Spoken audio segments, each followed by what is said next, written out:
जी दे पावन पवित्र स्थान गुरुद्वारा शीशगंज साहिब विखे श्री गुरु ग्रंथ साहिब महाराज जी की पावन पवित्र हजूरी अंदर सुभाएमान सतसंगी जनों,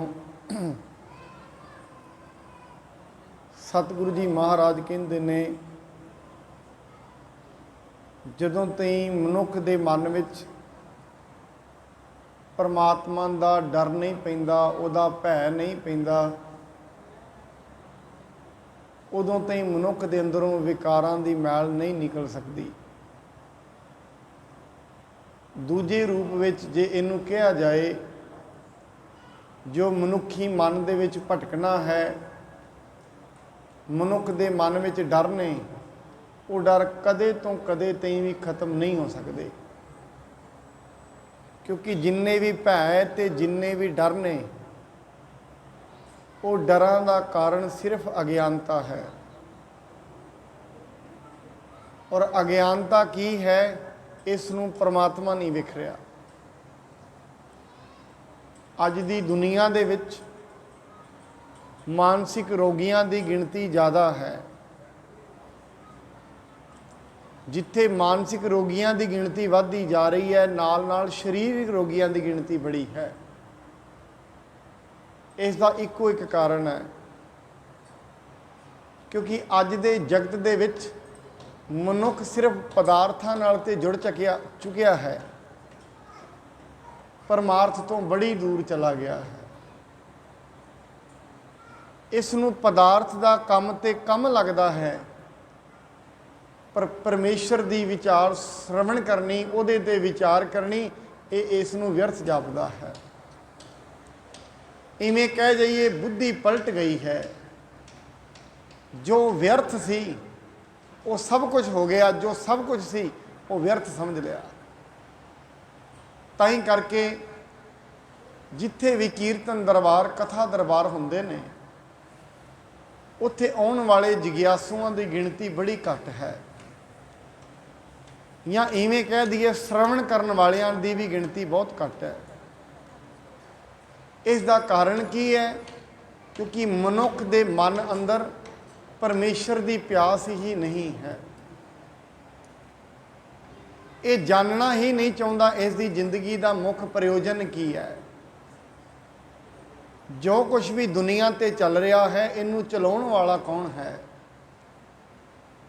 जिवें जिवें परमेश्वर तो मनुख टुटदा जाता है, हौं दे विच फस जाता है, मैं विच फस जाता है, मेरी विच फस जाता है, मोह विच फस जाता है, लोभ विच फस जाता है। जिवें इन्हां चीज़ां दे विच फस जाता है, मनुख नूं परमेश्वर भुल जाता है। परमेश्वर दे भुलण दे नाल ही रोगां दी भरमार हो जाती है। कदे इस नूं इकनोमिकल रोग वापरदे ने, कदे इस नूं डर सताउंदे ने, कदे चिंतावां सताउंदियां ने। फिर मनुख इन्हां डरां नूं ते इन्हां चिंतावां नूं दूर करने लई उपराले भी करता है। उपराला ये इक्को एक ही करता है, वो करता है माया दे बहुत ज़्यादा अंबार अगर मेरे कोल हो जाण, ये सोचता है शायद मेरी चिंतावां घट जाणगियां। सतगुरु जी कहते ऐसा कदे भी नहीं होना।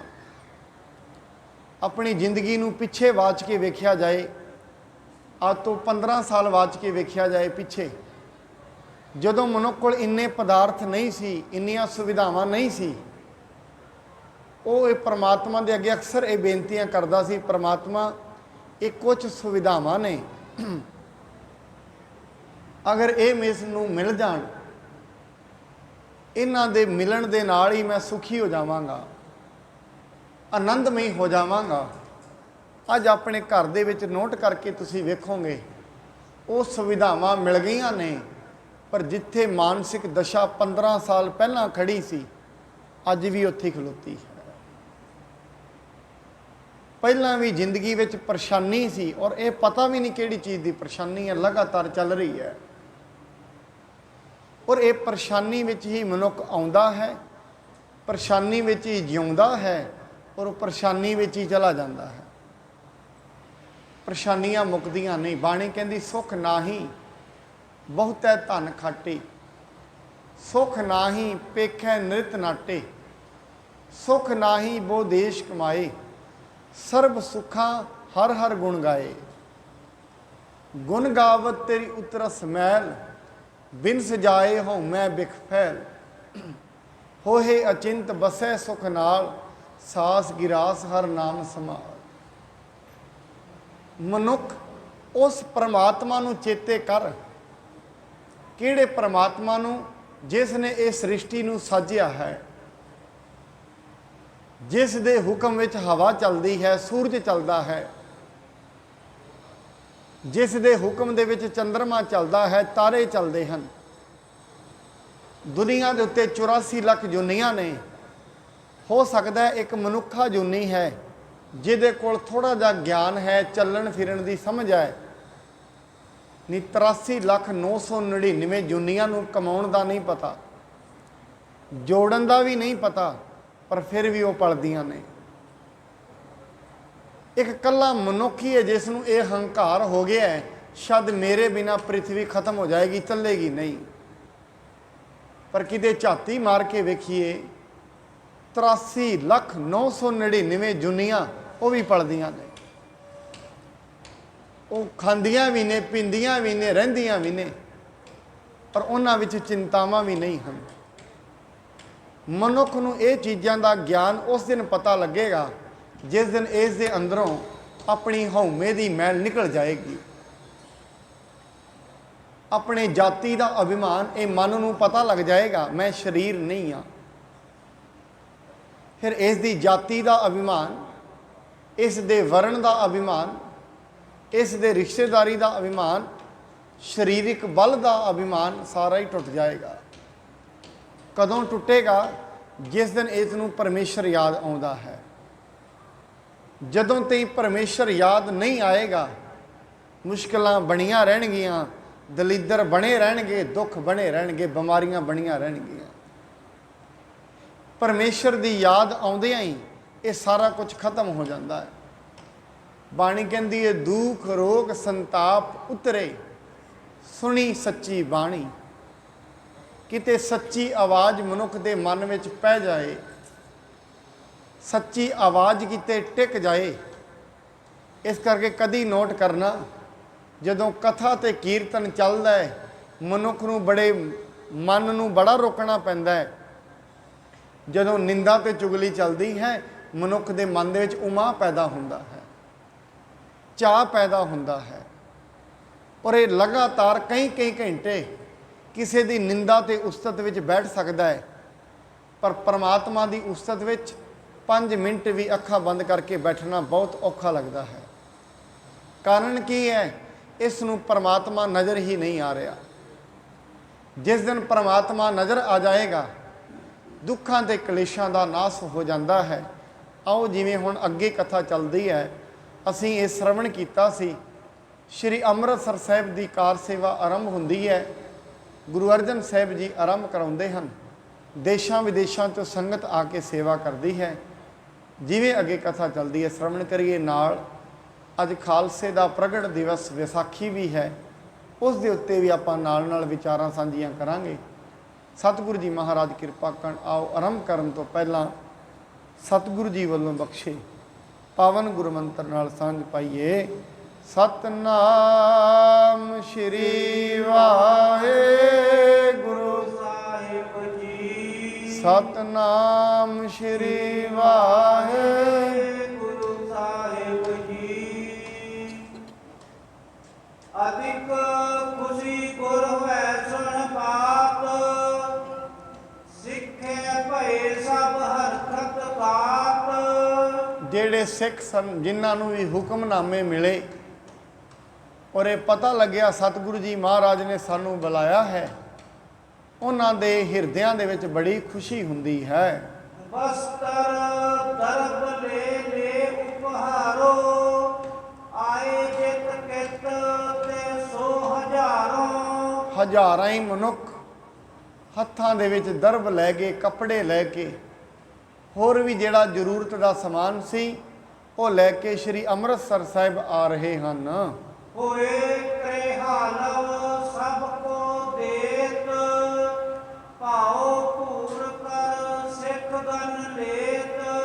ਕੜਾਹ ਪ੍ਰਸ਼ਾਦ ਦੀ ਦੇਗ ਤਿਆਰ ਹੁੰਦੀ ਸੀ, ਸਿੱਖ ਆਪ ਵੀ ਛਕਦੇ ਸਨ, ਹੋਰਨਾਂ ਨੂੰ ਵੀ ਛਕਾਈ ਜਾਂਦੀ ਸੀ। ਸੰਗਤ ਕੋ ਦਰਸ਼ਨ ਸਭ ਕਾਲ, ਦੇਤ ਰਹੇ ਮੋਹ ਕਰੇ ਨਿਹਾਲ। ਗੁਰੂ ਜੀ ਹਰ ਸਮੇਂ ਸੰਗਤਾਂ ਨੂੰ ਦਰਸ਼ਨ ਦਿੰਦੇ ਨੇ। ਸੰਗਤਾਂ ਦਰਸ਼ਨ ਕਰ ਕਰਕੇ ਨਿਹਾਲ ਹੁੰਦੀਆਂ ਹਨ। ਕਿਹ ਸੁਤ ਦੇਤ ਦਰਬ ਕਿਸ ਦੇਤ, ਕਿਸ ਕੇ ਹੋਏ ਗਨ ਪਸ਼ੂ ਨਕੇਤ।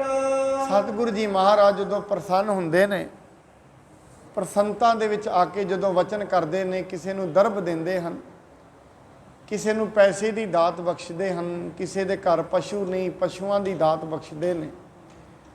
ਜੋ ਜੋ ਵੀ ਖੁਸ਼ੀ ਵਿੱਚ ਆਉਂਦਾ ਹੈ, ਬਾਣੀ ਦੇ ਵਿੱਚ ਮਹਾਰਾਜ ਜੋ ਵੀ ਬਚਨ ਕਰਦੇ ਹਨ, ਉਹ ਬਚਨ ਉਹਨਾਂ ਦੇ ਸਫਲ ਹੋ ਜਾਂਦੇ ਹਨ।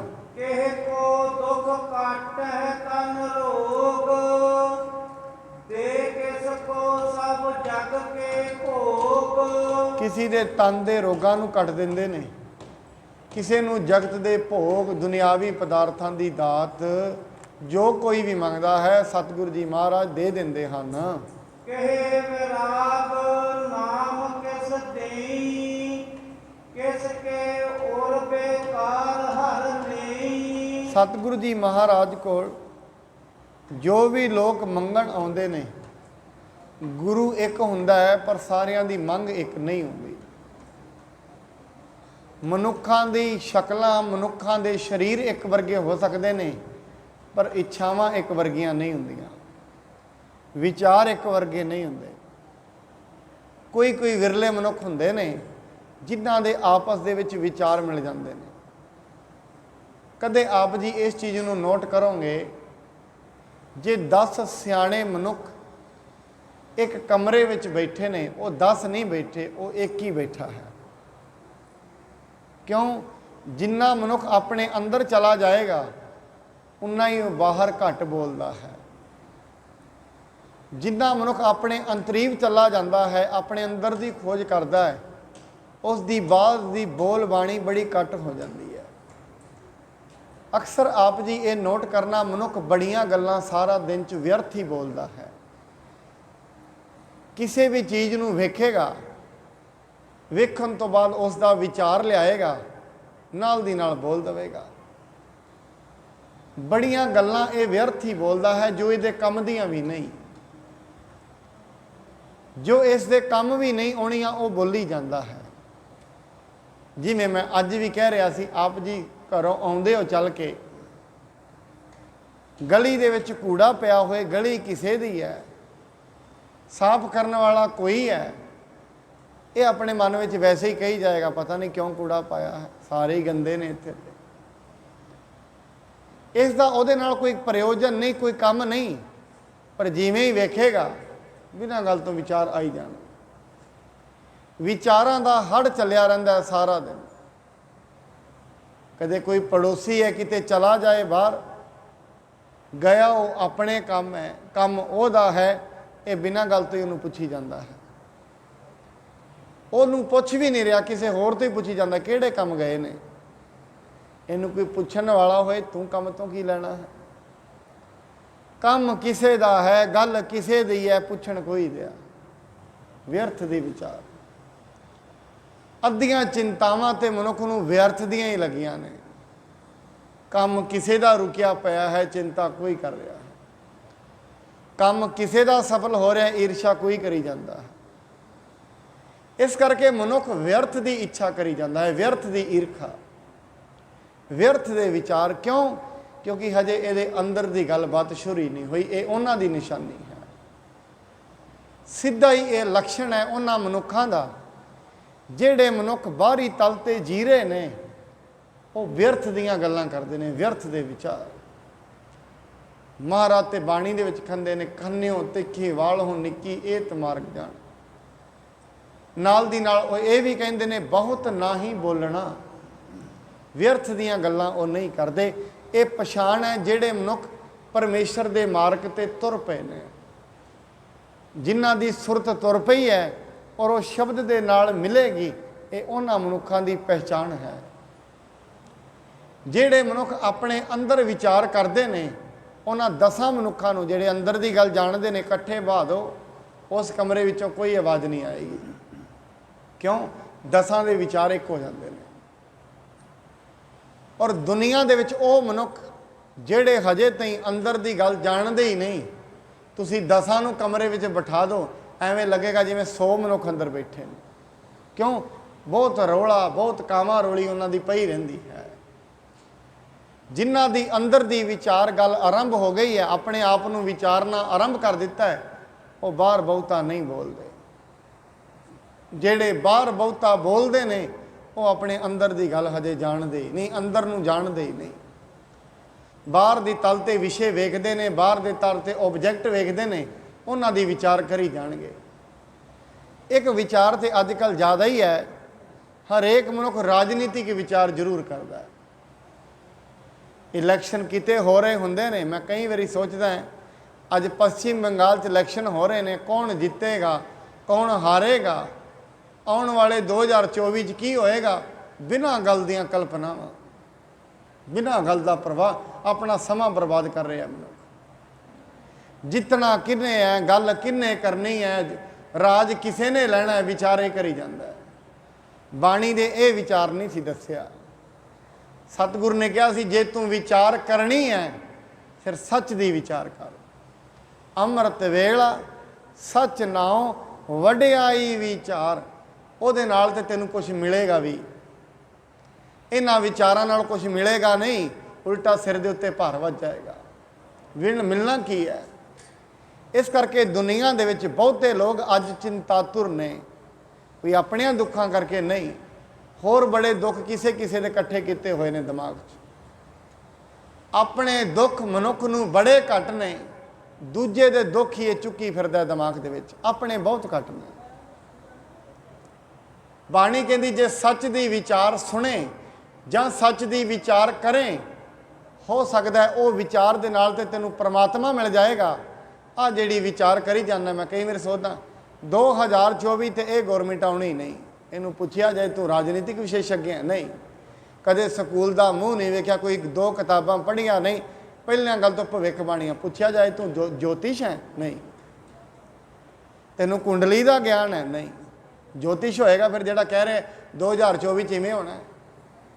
ਆਉਣ ਵਾਲੇ ਸਮੇਂ 'ਚ ਇਲੈਕਸ਼ਨਾਂ 'ਚ ਇਹ ਹੋਣ ਵਾਲਾ ਹੈ, ਉਹਨੂੰ ਪੁੱਛੇ ਤੈਨੂੰ ਗਿਆਨ ਹੈ? ਨਹੀਂ। ਤੂੰ ਬ੍ਰਹਮ ਗਿਆਨੀ ਹੈ? ਨਹੀਂ। ਫਿਰ ਤੂੰ ਬਿਨਾਂ ਗੱਲ ਦੀ ਕਲਪਨਾ ਕਿਉਂ ਕਰੀ ਜਾਂ? ਤੈਨੂੰ ਕੀ ਮਿਲੇਗਾ ਇਹਦੇ ਵਿੱਚ? ਸਮਾਂ ਵਿਅਰਥ, ਸਵਾਸ ਵਿਅਰਥ, ਦਿਮਾਗ ਤੇ ਬੋਝ ਵਾਧੂ ਦਾ। ਸਤਿਗੁਰੂ ਜੀ ਮਹਾਰਾਜ ਕਹਿੰਦੇ ਨੇ ਅੰਮ੍ਰਿਤ ਵੇਲਾ ਸੱਚ ਨਾਉ ਵਡਿਆਈ ਵਿਚਾਰ। ਕਦੇ ਥੱਲੇ ਬੈਠ ਧਰਤੀ ਤੇ, ਕਦੇ ਵਿਚਾਰ ਕਰ, ਹੈ ਪ੍ਰਮਾਤਮਾ ਇਹ ਜਨਮ ਕਿਉਂ ਮਿਲਿਆ ਹੈ, ਇਹ ਵਿਚਾਰ ਕਰ। ਅੱਖਾਂ ਕਿਹਨੇ ਦਿੱਤੀਆਂ ਨੇ, ਏਡਾ ਸੋਹਣਾ ਸਰੀਰ ਹੈ ਕਿਹਨੇ ਬਣਾਇਆ, ਇਹ ਵਿਚਾਰ ਕਰ। ਇਸ ਵਿਚਾਰ ਦੇ ਨਾਲ ਕਰਦਿਆਂ ਕਰਦਿਆਂ ਇੱਕ ਦਿਨ ਪਰਮੇਸ਼ਰ ਤੇ ਹੀ ਵਿਚਾਰ ਪਹੁੰਚ ਜਾਏਗੀ। ਅੰਮ੍ਰਿਤ ਵੇਲਾ ਸੱਚ ਨਾਉ ਵਡਿਆਈ ਵਿਚਾਰ, ਕਰਮੀ ਆਵੈ ਕੱਪੜਾ ਨਦਰੀ ਮੋਖ ਦੁਆਰ। ਇਹਦੇ ਨਾਲ ਹੋਏਗਾ ਕਿ ਪਰਮਾਤਮਾ ਦੀ ਬਖਸ਼ਿਸ਼ ਦਾ ਕੱਪੜਾ ਤੈਨੂੰ ਮਿਲੇਗਾ ਤੇ ਉਹਦੇ ਮੁਕਤੀ ਦੇ ਦਵਾਰ ਨੂੰ ਤੂੰ ਵੇਖ ਲਏਗਾ। ਆਨੰਦ ਦੀ ਪ੍ਰਾਪਤੀ ਨੂੰ ਮਨੁੱਖ ਵੇਖ ਲੈਂਦਾ ਹੈ। ਸ਼ਾਂਤ ਦਾਤ ਕਿਸ ਧੀਰਜ ਖਿਮਾ, ਦਇਆ ਸੰਤੋষ ਦਇਓ ਕਿਸ ਜਮਾ। ਕਿਸੇ ਨੂੰ ਸ਼ਾਂਤੀ ਦੀ ਦਾਤ ਬਖਸ਼ਦੇ ਨੇ, ਕਿਸੇ ਨੂੰ ਧੀਰਜ ਦੀ ਦਾਤ ਬਖਸ਼ਦੇ ਨੇ, ਕਿਸੇ ਨੂੰ ਦਇਆ ਦੀ, ਕਿਸੇ ਨੂੰ ਸੰਤੋਖ ਦੀ। ਕਿਉਂਕਿ ਮਨੁੱਖ ਵੱਖੋ ਵੱਖਰੇ ਨੇ ਪਰ ਮੰਗਾਂ ਵੱਖੋ ਵੱਖਰੀਆਂ। ਗੁਰੂ ਦੇ ਸਾਹਮਣੇ ਜੇ 100 ਮਨੁੱਖ ਆਏ ਨੇ, 100 ਦੀਆਂ ਮੰਗਾਂ ਇੱਕੋ ਨਹੀਂ ਹਨ, 100 ਦੀਆਂ ਮੰਗੋ ਵੱਖੋ ਵੱਖਰੀਆਂ ਨੇ। ਕਿਉਂਕਿ ਹਰੇਕ ਦੀ ਆਪਣੀ ਆਪਣੀ ਅਵਸਥਾ ਹੈ ਤੇ ਮੰਗ ਅਵਸਥਾ ਦੇ ਅਨੁਸਾਰ ਹੀ ਹੁੰਦੀ ਹੈ। ਬਾਣੀ ਦੇ ਵਿੱਚ ਇੱਕ ਇਹ ਵੀ ਅਵਸਥਾ ਆਉਂਦੀ ਹੈ, ਕਿਆ ਮੰਗੋ ਕਿਛ ਥਿਰ ਨਾ ਰਹਾਈ, ਇਹ ਅਵਸਥਾ ਵੀ ਆ ਜਾਂਦੀ ਹੈ। ਹੇ ਪਰਮਾਤਮਾ ਤੇਰੇ ਤੋਂ ਮੰਗਾਂ ਕੀ, ਰਹਿਣਾ ਤੇ ਕੁਝ ਹੈ ਨਹੀਂ। ਜੇ ਮੈਂ ਇਹ ਕਹਾਂ ਬਿਮਾਰੀ ਲੱਗੀ ਹੈ, ਸਰੀਰ ਠੀਕ ਕਰਦੇ, ਸ਼ਾਇਦ ਮੈਂ ਇਹ ਸਮਝਦਾ, ਆਪ ਜੀ ਰੋਜ਼ ਕਥਾ ਸੁਣਦੇ ਹੋਏ ਗੱਲ ਸਮਝ ਵਿੱਚ ਵੀ ਆ ਜਾਏਗੀ। ਜੇ ਮੈਂ ਇਹ ਕਹਾਂ ਸਰੀਰ ਬਿਮਾਰ ਹੈ ਤੇ ਇਹਨੂੰ ਠੀਕ ਕਰ ਦਿਓ, फिर नाल दी नाल प्रश्न उठेगा, चल ये तो ठीक करा लवांगे, ठीक करा के किहड़ा सदा रही जाना है, जाना तो एक दिन है ही है। चल मैं रब दे कोलों धन मंग लवांगा, धन किहड़ा सदा रहना है, धन भी चला जाना, ये भी अवस्था है। आपो अपनी अवस्था के हिसाब नाल मंग हुंदी है। पर सियाणे लोग ये कहंदे ने, जे राजे दे दरबार विच जाइए ना तो मंग वेख के मंगनी चाहिए है। एक बार ना एक मनुख ने एक राजे की बड़ी मदद की। राजा कहंदा है, जदों भी तेरी जिंदगी तेनू जरूरत पे ना, तू मेरे दवारे ते आई, जो तू मंगेगा वह मैं तेनू देंगा। हुण वह बेचारा जिमीदार सी, पशुओं के लिए जिहड़ा सुक्का हुंदा है वह खत्म हो गया, पशुओं का चारा खत्म हो गया। कहना चल मैं राजे नूं कहना इन्ने च मेरी फसल आई जानी है, राजा मैनू कोई 10 पंडां चारे दियां दे दे। राजे के सामने गया, राजा मैनू 10 पंडां चारे दियां दे दे। राजा हसन लग पिया, कहंदे हे मनुख वेख के ते मंग, खड़ा किहदे सामने, मेरे कोलों ते तू जमीन मंगेगा तेनू जमीन मिल जाएगी, तू ते चारे ते ही खलोगे। कहंदे इस करके जे राजे दे सामने खलोईए, मंग वेख के मंगनी चाहिए है, जिहड़ी सदा नाल नहीं पे। इनू बाणी कहंदी भी है, महाराज तरीका भी दसदे ने, मंग ना मंग नीका, हर जस गुर ते मंग ना।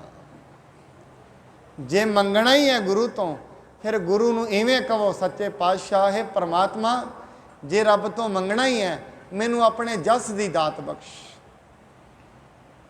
अपने नाम दी दात बख्श, तेनू मैं याद ही करी जावां 24 घंटे। ऐसी दात बख्श क्यों, जिवें ही नाम कोल आ जाएगा, जिवें हाथी दी पैड़ दे विच सारे जानवरां दीयां पैड़ां आ जांदियां ने, नाम दे विच सारा कुछ ही आ जाता है, कुछ पिछे रहिंदा ही नहीं। जिथे नाम जपीए प्रभ प्यारे, से असल सोए न चुबारे, उत्थे घर भी सोने वर्गे बन जाते हैं। जिथे परमात्मा की सिफत सलाह की जाती है, सतगुरु जी महाराज को बड़े लोग आते ने, दया की दात मंगते हैं, संतोख की दात मंगते हैं, खिमा की दात मंगते हैं। पाओ भगत सिमरन सतनामो, नाहन दान सुच संयम सामो। किसे नू प्रेम भगती की दात, किसे नू सतनाम की दात, कई दान की इशनान की दात मंगते हैं। असीं भी जदों रोज़ अरदास करते हैं, ये दात तो असीं भी कहते हाँ रोज़ की रोज़, सिक्खां नू सिक्खी दान, केस दान, रहत दान, विवेक दान, विसाह दान, भरोसा दान, दाना सिर दान, नाम दान, श्री अमृतसर साहिब जी के दर्शन इशनान, ये दातां असीं रोज़ मंगते हैं। मैं बड़ी बारी क्या साध संगत, कई बारी किसी लिए अरदास सिर्फ लफ्ज हुंदी है, किसी लिए अरदास ही सारा कुछ हुंदी है। बड़े लोग अरदास करते हैं, फटाफट लफ्ज बोल के अगे लंघ जाते हैं, क्यों समा होने वाला है, लफ्ज बोल के अगे लंघ जाते। किसी लिए अरदास सिर्फ तो सिर्फ लफ्ज ने, किसी लिए अरदास उहदी जिंदगी हुंदी है। अरदास प्राणा तो निकलती है, वो कदों निकलेगी, जदों मनुख नूं परमात्मा गुरु की शक्ति साक्षात हो जाती है। ब्रह्म ज्ञान किसके और देत, किस हंता ममता हर लेत। किसी नूं ब्रह्म ज्ञान देंदे ने, किसी दी ममता, किसी दा हंकार दूर कर दिंदे हन। दोनों लोकन को सुख काहू, प्रेमा भगत देत मन माहू। गुरु अर्जन साहब जी के कोल कई सिख आउंदे ने, उन्हां नूं दोवां लोकां दे सुख दे दिंदे, प्रेमा भगती की दात बख्शदे हन, प्रेम की दात भी बख्शदे हन। महाप्रीत जागी सिख गन में, करह कार लाख लख मन में। सिखां दे मन विच गुरु जी प्रति बड़ा प्रेम जागया, प्रतीत जागी, ते अपने मन विच ये लाभ समझते हैं, जो असी सेवा करांगे इस दे नाल साडा बड़ा ही भला होने वाला है। एम उदार तर आत्मा, नरगन की कीन निहाल ਇਸ ਵੱਡੇ ਭਾਰੀ ਸਖੀ ਗੁਰੂ ਜੀ ਨੇ ਮਨੁੱਖਾਂ ਦੇ ਵੱਡੇ ਵੱਡੇ ਸਮੂਹਾਂ ਦਾ ਉਧਾਰ ਕੀਤਾ ਹੈ। ਕੂਲੀ ਕਿਰਤ ਮਾਲਤੀ ਘਰ ਘਰ ਵਿਖੇ ਵਿਸਾਲ ਮਾਲਤੀ ਦੇ ਫੁੱਲ ਦੀ ਜਿਵੇਂ ਕੀਰਤ ਫੈਲਦੀ ਹੈ, ਖੁਸ਼ਬੂ ਫੈਲਦੀ ਹੈ, ਇਵੇਂ ਗੁਰੂ ਜੀ ਦੀ ਕੀਰਤੀ ਜਗਤ ਦੇ ਵਿੱਚ ਥਾਂ ਥਾਂ ਵਾਪਰ ਗਈ ਹੈ। ਜਿਸ ਕੇ ਹੋਏ ਕਾਮਨਾ ਆਵੇ ਤੀਰਥ ਕਾਰ ਕਰਹਿ ਚਿਤ ਲਾਵੇ ਜਿਸ ਦੇ ਮਨ ਵਿੱਚ ਵੀ ਕੋਈ ਵੀ ਕਾਮਨਾ ਹੁੰਦੀ ਸੀ, ਕੋਈ ਵੀ ਇੱਛਾ ਹੁੰਦੀ ਸੀ, ਸਤਿਗੁਰੂ ਜੀ ਦੇ ਦਰ ਤੇ ਆ ਕੇ ਸਰੋਵਰ ਦੀ ਸੇਵਾ ਕਰਦਾ ਸੀ। ਜਿਵੇਂ ਜਿਵੇਂ ਕਾਮਨਾ ਸੇਵਾ ਕਰਦਾ ਸੀ, ਮਨੁੱਖ ਦੀ ਕਾਮਨਾ ਪੂਰੀ ਹੋ ਜਾਂਦੀ ਸੀ। ਕੇਤਕ ਸਿੱਖਿਅਨ ਕੇ ਇਹੋ ਨਾਮੂ ਵਰਣਨ ਕਰਹੁ ਸੁਨੋ ਅਬਿਰਾਮੂ ਕਹਿੰਦੇ ਹਨ ਬੜੇ ਐਸੇ ਸਿੱਖ ਨੇ, ਭਾਈ ਸੰਤੋਖ ਸਿੰਘ ਜੀ ਕਹਿੰਦੇ ਨੇ, ਮੈਂ ਉਹਨਾਂ ਦੇ ਨਾਮ ਲਿਖਣਾ ਚਾਹੁੰਦਾ ਹਾਂ ਜਿਨ੍ਹਾਂ ਨੇ ਗੁਰੂ ਜੀ ਦੇ ਕੋਲ ਰਹਿ ਕੇ ਬੜੀ ਸੇਵਾ ਕਮਾਈ ਹੈ। ਭਾਈ ਬੁੱਢਾ ਜੁਤ ਪਰਵਾਰ ਸੁਤ ਪ੍ਰੋਤਾਦ ਸਹਿਤ ਕਰਕਾਰ ਬਾਬਾ ਬੁੱਢਾ ਜੀ ਆਪ ਆਉਂਦੇ ਨੇ, ਪੂਰਾ ਪਰਿਵਾਰ ਵੀ ਨਾਲ ਆਉਂਦਾ, ਨਾਲ ਪੋਤਰੇ ਵੀ ਆਉਂਦੇ ਨੇ। ਸਾਧ ਸੰਗਤ ਜਿਹਨੂੰ ਪਤਾ ਲੱਗ ਜਾਏ ਨਾ ਇੱਥੋਂ ਕੁਝ ਲੱਭ ਰਿਹਾ ਹੈ, ਜਿਵੇਂ ਕੋਈ ਮਨੁੱਖ ਬਾਹਰ ਜਾਏ ਨਾ, ਪਤਾ ਲੱਗ ਜਾਏ ਵੀ ਇਸ ਪੈਲੀ ਦੇ ਥੱਲੇ ਸੋਨਾ ਹੈ, ਉਹਨੂੰ ਇੱਕ ਮੋਹਰ ਲੱਭ ਜਾਏ, ਹੋਰ ਵੀ ਪਈਆਂ ਘਰ ਫੋਨ ਕਰੇਗਾ, ਸਾਰੇ ਹੀ ਆ ਜਾਓ ਪਰਿਵਾਰ, ਬੀਬੀਆਂ, ਭਾਈ, ਬੱਚੇ, ਬੁੱਢੇ ਸਾਰੇ ਹੀ ਪਹੁੰਚ ਜਾਣਗੇ ਉੱਥੇ, ਕਿਉਂ ਸੋਨਾ ਲੱਭ ਪਿਆ ਹੈ। ਇਵੇਂ ਜਿਹੜੇ ਸਿੱਖ ਨੂੰ ਇਹ ਪਤਾ ਲੱਗ ਜਾਂਦਾ ਹੈ ਇਹ ਜਿਹੜੀ ਸੇਵਾ ਤੇ ਸਿਮਰਨ ਹੈ ਇਹ ਬੜੀ ਵੱਡੀ ਚੀਜ਼ ਹੈ, ਉਹ ਫਿਰ ਆਪਣੇ ਘਰ ਦੇ ਸਾਰੇ ਮੈਂਬਰਾਂ ਨੂੰ ਪ੍ਰੇਰਿਤ ਕਰਦਾ ਹੈ, ਭਾਈ ਕਬੀਰ ਲੂਟਣਾ ਹੈ ਤੋ ਲੂਟ ਲੈ, ਰਾਮ ਨਾਮ ਹੈ ਲੂਟ, ਫਿਰ ਪਾਸ਼ਾ ਪਛਤਾਵੋਗੇ ਜਬ ਪ੍ਰਾਣ ਜਾਏਂਗੇ ਛੂਟ। ਉਹ ਇਹੀ ਕਹਿੰਦਾ ਭਾਈ ਲੁੱਟ ਲਓ, ਇਹ ਖਜ਼ਾਨਾ ਹੈ, ਪਿੱਛੋਂ ਪਛਤਾਵੋਗੇ ਜਦੋਂ ਪ੍ਰਾਣ ਚਲੇ ਜਾਣਗੇ। ਇਹ ਸਰੀਰ ਦਾ ਠਿਕਰਾ ਜਿੱਦਣ ਟੁੱਟ ਜਾਣਾ ਹੈ, ਬਿਨਾਂ ਪਛਤਾਵੇ ਤੋਂ ਪਿੱਛੇ ਕੁਝ ਬਚਣਾ ਹੀ ਨਹੀਂ ਹੈ। ਜਿਸ ਕੇ ਹੋਏ ਕਾਮਨਾ ਆਵੇ ਤੀਰਥ ਸਿੱਖ ਭਾਈ ਭਗਤੂ ਗੁਣ ਧਾਮੂ ਕਰਹਿ ਕਾਰ ਸਿਮਰਹਿ ਸਤਨਾਮੂ। ਭਾਈ ਭਗਤੂ ਜੀ ਜਿਹੜੇ ਬੜੇ ਵੱਡੇ ਗੁਣਾਂ ਦਾ ਘਰ ਨੇ, ਉਹ ਵੀ ਰੋਜ਼ ਸਤਿਗੁਰੂ ਜੀ ਦੇ ਦੁਆਰੇ ਆਉਂਦੇ ਨੇ, ਸਤਨਾਮ ਦਾ ਸਿਮਰਨ ਕਰਦੇ ਨੇ। ਸਾਧ ਸੰਗਤ ਜੀ ਅੱਜ ਨਾਲ ਦੀ ਨਾਲ ਵਿਸਾਖੀ ਦਾ ਦਿਹਾੜਾ ਵੀ ਹੈ, ਦਿਨ ਵਿਸਾਖੀ ਦਾ ਹੈ। ਇਸ ਦਿਨ ਹੀ 30 ਮਾਰਚ 1699 ਨੂੰ ਗੁਰੂ ਗੋਬਿੰਦ ਸਿੰਘ ਮਹਾਰਾਜ ਜੀ ਨੇ ਖਾਲਸੇ ਨੂੰ ਪ੍ਰਗਟ ਕੀਤਾ ਸੀ। ਇਹਦਾ ਮਤਲਬ ਜਦੋਂ ਪ੍ਰਗਟ ਸ਼ਬਦ ਆ ਜਾਂਦਾ ਹੈ ਨਾ, ਪ੍ਰਗਟਿਓ ਖਾਲਸਾ ਪਰਮਾਤਮ ਕੀ ਮੌਜ, ਖਾਲਸਾ ਤੇ ਪਹਿਲਾਂ ਵੀ ਸੀ, ਪ੍ਰਗਟ ਗੁਰੂ ਗੋਬਿੰਦ ਸਿੰਘ ਮਹਾਰਾਜ ਨੇ ਕੀਤਾ। ਜਿਵੇਂ ਕੋਈ ਚੀਜ਼ ਪਹਿਲਾਂ ਵੀ ਹੁੰਦੀ ਹੈ ਨਾ, ਜਿਵੇਂ ਧਰਤੀ ਦੇ ਵਿੱਚ ਗੁਰਤਵਾਕਰਸ਼ਣ ਬਲ ਸੀ ਜਿਹਨੂੰ ਗ੍ਰੈਵਿਟੇਸ਼ਨਲ ਫੋਰਸ ਕਹਿੰਦੇ ਆ, ਪਰ ਇਹਨੂੰ ਪ੍ਰਗਟ ਕਰਨ ਵਾਲਾ ਥੋਮਸਨ ਐਡੀਸਨ ਸੀ, ਦੁਨੀਆ ਦੇ ਸਾਹਮਣੇ ਹੈ ਤੇ ਪਹਿਲਾਂ ਵੀ ਸੀ। ਖਾਲਸਾਈ ਗੁਣਾਂ ਨੂੰ ਪ੍ਰਗਟ ਕੀਤਾ ਗੁਰੂ ਗੋਬਿੰਦ ਸਿੰਘ ਮਹਾਰਾਜ ਨੇ। ਇੱਥੇ ਇੱਕ ਸਵਾਲ ਪੈਦਾ ਹੁੰਦਾ ਹੈ, ਖਾਲਸੇ ਦੀ ਜ਼ਰੂਰਤ ਕੀ ਸੀ? ਕਿਉਂਕਿ ਇਕੱਲਾ ਅੰਮ੍ਰਿਤ ਛਕਾਉਣ ਦਾ ਮਤਲਬ ਕਿਰਪਾਨ ਦਾ ਧਾਰਨੀ ਹੋਣਾ ਨਹੀਂ ਹੈ, ਕਿਉਂਕਿ ਕਿਰਪਾਨ ਦੀ ਧਾਰਨੀ ਤੇ ਗੁਰੂ ਹਰਗੋਬਿੰਦ ਸਾਹਿਬ ਮਹਾਰਾਜ ਤੋਂ ਹੀ ਚੱਲ ਪਿਆ ਸੀ। ਕਿਰਪਾਨ ਦਾ ਗੁਰੂ ਤੇਗ ਬਹਾਦਰ ਮਹਾਰਾਜ ਜੀ ਦਾ ਨਾਮ ਤਿਆਗਮਲ ਸੀ।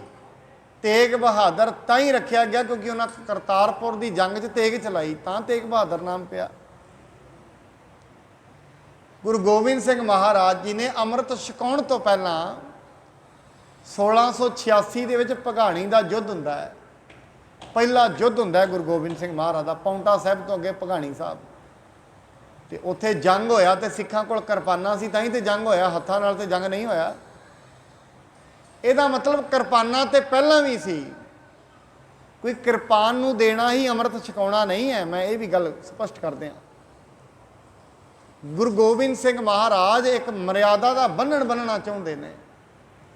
ਵੈਸੇ ਤੇ ਗੁਰੂ ਦੇ ਇਤਿਹਾਸ ਨੂੰ ਗੁਰੂ ਹੀ ਜ਼ਿਆਦਾ ਦੱਸ ਸਕਦਾ ਹੈ, ਉਹਨਾਂ ਇਹ ਸਾਰੀ ਗੱਲ ਰਚੀ ਕਿਉਂ, ਇਹਦੇ ਬਾਰੇ ਤੇ ਉਹੀ ਦੱਸ ਸਕਦੇ। ਸਾਡੇ ਇਤਿਹਾਸਕਾਰ ਨੇ ਜਿਹੜੇ, ਜਾਂ ਜੋ ਵੀ ਕਥਾਵਾਚਕ ਨੇ, ਉਹ ਤੇ ਕਿਆਸ ਲਗਾ ਸਕਦੇ ਨੇ ਵੀ ਐਵੇਂ ਨਹੀਂ, ਐਵੇਂ ਸੋਚਿਆ ਹੋਏਗਾ, ਐਵੇਂ ਸੋਚਿਆ ਹੋਏਗਾ। ਕਰਤੇ ਕੀ ਮਿਤ ਕਰਤਾ ਜਾਣੈ ਕਹਿ ਜਾਣੈ ਗੁਰਸੂਰਾ। ਪਰਮਾਤਮਾ ਦੀ ਇਹ ਵਿਧ ਸੀ ਖਾਲਸੇ ਦਾ ਪ੍ਰਗਟ ਹੋਣਾ, ਜਾਂ ਤੇ ਇਹਦੇ ਬਾਰੇ ਪਰਮਾਤਮਾ ਜਾਣਦਾ ਜਾਂ ਗੁਰੂ ਸਾਹਿਬ ਜਾਣਦੇ ਨੇ ਵਿਧ ਕੀ ਸੀ।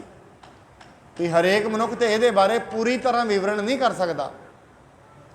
ਗੁਰੂ ਗੋਬਿੰਦ ਸਿੰਘ ਮਹਾਰਾਜ ਉਦੋਂ ਦੇ ਹਾਲਾਤਾਂ ਨੂੰ ਵੇਖਦੇ ਹੋਏ ਇਤਿਹਾਸਕਾਰ ਕਹਿੰਦੇ ਨੇ ਵਣ ਦਾ ਬੜਾ ਜ਼ੋਰ ਸੀ। ਇੱਕ ਮਨੁੱਖ ਜਿਹੜਾ ਸ਼ੂਦਰ ਜਾਤੀ 'ਚ ਪੈਦਾ ਹੋ ਗਿਆ, ਭਾਈ ਪੰਥ ਪ੍ਰਕਾਸ਼ ਦੇ ਵਿੱਚ ਭਾਈ ਰਤਨ ਸਿੰਘ ਭੰਗੂ ਨੇ ਘੱਟੋ ਘੱਟ 20-22 ਜਾਤਾਂ ਦਾ ਜ਼ਿਕਰ ਕੀਤਾ ਹੈ। ਅਰੋੜਿਆਂ ਦਾ, ਖੱਤਰੀਆਂ ਦਾ, ਕੰਬੋਜਾਂ ਦਾ, ਨਾਈਆਂ ਦਾ, ਝੀਵਰਾਂ ਦਾ, ਜਿਹਦੇ ਵਿੱਚ ਜੱਟਾਂ ਦਾ, ਇਹ ਘੱਟੋ ਘੱਟ 22-24 ਜਾਤਾਂ ਉਹਨਾਂ ਲਿਖੀਆਂ ਨੇ ਜਿਨ੍ਹਾਂ ਨੂੰ ਸ਼ੂਦਰਾਂ ਵਿੱਚ ਹੀ ਗਿਣਿਆ ਜਾਂਦਾ ਸੀ। ਗੁਰੂ ਗੋਬਿੰਦ ਸਿੰਘ ਮਹਾਰਾਜ ਕਹਿੰਦੇ ਇਹ ਤੇ ਬੜਾ ਅਨਿਆਏ ਹੈ, ਜਨਮ ਤੋਂ ਕੋਈ ਸ਼ੂਦਰ ਕਿਵੇਂ ਹੋ ਸਕਦਾ ਹੈ? ਕੋਈ ਮਹਾਰਾਜ ਕਹਿੰਦੇ ਕੋਈ ਸ਼ੂਦਰ ਹੋਏਗਾ ਆਪਣੇ ਕਰਮਾਂ ਕਰਕੇ, ਹੋ ਸਕਦਾ ਸਿੱਖਾਂ ਦੇ ਘਰ ਵਿੱਚ ਜਨਮ ਲਿਆ ਹੋਏ, ਉੱਧਰੋਂ ਮਹਾਰਾਜ ਸਾਹਿਬ ਦੀ ਪੋਲ ਵੀ ਲੈ ਲਈ ਹੋਏ, ਕਰਮ ਮਾੜੇ ਹੋਣ ਤੇ ਉਹ ਸ਼ੂਦਰ ਹੀ ਹੈ। ਇਹ ਕੋਈ ਜ਼ਰੂਰੀ ਥੋੜੀ ਨਾ, ਕਿਉਂਕਿ ਬਾਣੀ ਤੇ ਕਹਿੰਦੀ ਹੈ ਸੱਚੇ ਪਾਤਸ਼ਾਹ ਕਹੇ ਰਹਿਤ ਪਿਆਰੀ ਮੁਝ ਕੋ ਸਿੱਖ ਪਿਆਰਾ ਰਹੇ। ਪਿਆਰਾ ਮੈਨੂੰ ਕੀ ਲੱਗਦਾ? ਉਹਦੀ ਰਹਿਤ। ਰਹਿਤ ਤੋਂ ਪਿਆਰਾ ਗੁਰੂ ਨੂੰ ਹੋਰ ਕੁਝ ਨਹੀਂ ਲੱਗਦਾ। ਸਿੱਖਾਂ ਦੀ ਸ਼ਕਲਾਂ ਪਿਆਰੀਆਂ ਨਹੀਂ ਗੁਰੂ ਨੂੰ, ਰਹਿਤ ਪਿਆਰੀ ਹੈ ਔਰ ਆਤਮ ਰਹਿਤ ਪਿਆਰੀ ਹੈ, ਅੰਤਰੀਵੀ ਗੁਣ ਪਿਆਰੇ ਨੇ। ਜਾਤ ਪਾਤ ਦਾ ਬੜਾ ਜ਼ੋਰ ਸੀ। ਮਹਾਰਾਜ ਨੇ ਜਾਤਾਂ ਪਾਤਾਂ ਨੂੰ ਖਤਮ ਕੀਤਾ। ਖਤਮ ਕਰਨ ਤੋਂ ਬਾਅਦ ਸੋਚਦੇ ਸਨ ਖਤਮ ਕਰੀਏ। ਦੂਜੀ ਗੱਲ ਇੱਕ ਹੋਰ ਸੀ, ਇਸ ਦੇਸ਼ ਦੇ ਵਿੱਚ ਜਿਹੜੀ ਸਵਾਭਿਮਾਨਤਾ ਸੀ ਉਹ ਖਤਮ ਹੋ ਚੁੱਕੀ ਸੀ, ਜਿਹਨੂੰ ਅਸੀਂ ਐਵੇਂ ਕਹਿ ਸਕਦੇ ਹਾਂ ਜ਼ਮੀਰ ਮਰ ਚੁੱਕੀ ਸੀ। ਸਾਡੇ ਦੇਸ਼ ਦੇ ਪ੍ਰਧਾਨ ਮੰਤਰੀ ਹੋਏ ਅਟਲ ਬਿਹਾਰੀ ਵਾਜਪਾਈ। ਉਹ ਸੰਸਦ ਦੇ ਵਿੱਚ ਉਹਨਾਂ ਦੀ ਸਪੀਚ ਹੈ, ਉਹ ਕਹਿੰਦੇ ਮੈਂ ਇੱਕ ਵਾਰੀ ਅਫਗਾਨਿਸਤਾਨ ਗਿਆ, ਅਫਗਾਨਿਸਤਾਨ ਜਾ ਕੇ ਮੈਂ ਕਿਹਾ ਵੀ ਮੈਂ ਗਜਵਨੀ ਜਾਣਾ ਹੈ। ਕਹਿੰਦੇ ਗਜਵਨੀ ਤੇ ਅਫਗਾਨਿਸਤਾਨ ਦੇ, ਕਹਿੰਦੇ ਇਹ ਤੇ ਕੋਈ ਟੂਰਿਸਟ ਪਲੇਸ ਵੀ ਨਹੀਂ, ਗਜਵਨੀ ਛੋਟਾ ਜਿਹਾ ਸ਼ਹਿਰ ਹੈ।